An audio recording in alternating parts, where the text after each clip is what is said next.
Isang pinagpalang araw sa inyong lahat. Tayo po'y magninilay sa salita ng Diyos, ang pinagmumulan ng awa at tawa ng ating buhay, ang salitawa. Today we are celebrating the memorial of Saint Charles Borromeo, Bishop.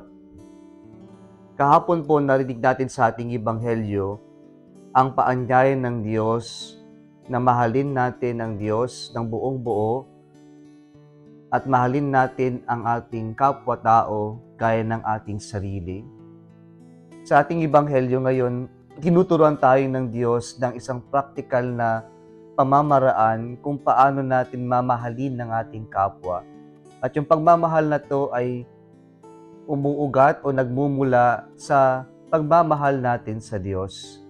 Si Jesus ay naimbitahan ng isang Pariseyo na kumain sa kanyang tahanan.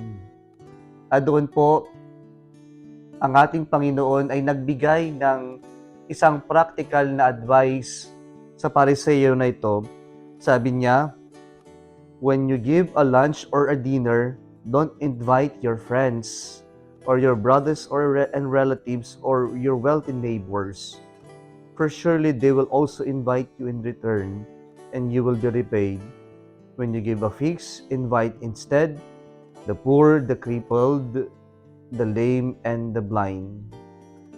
Ito po ay turo ng Panginoon tungkol sa totoong essence ng generosity and hospitality. Bakit nga ba ito yung mga binitawang salita ng Panginoon? Para bang ungrateful naman siya sa invitation na ibinigay sa Kanya.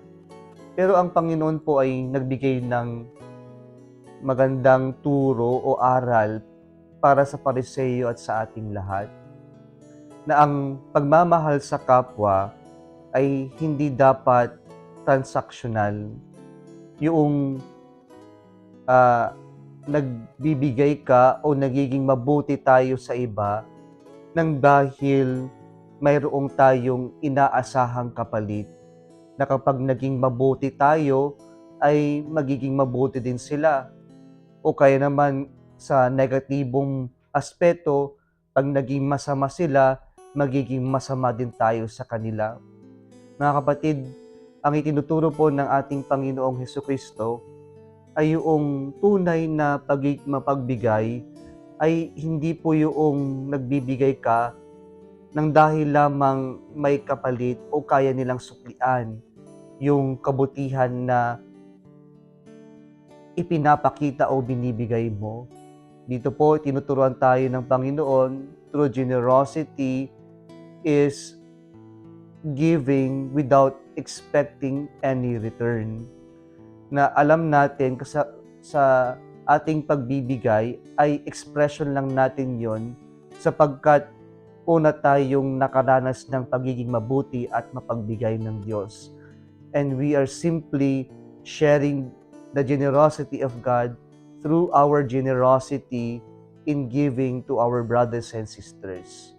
Kaya po, yung pagiging mapagbigay natin ay parte ng nature natin, pero ito ay karanasan natin sapagkat ang Diyos ang unang naging mapagbigay sa atin.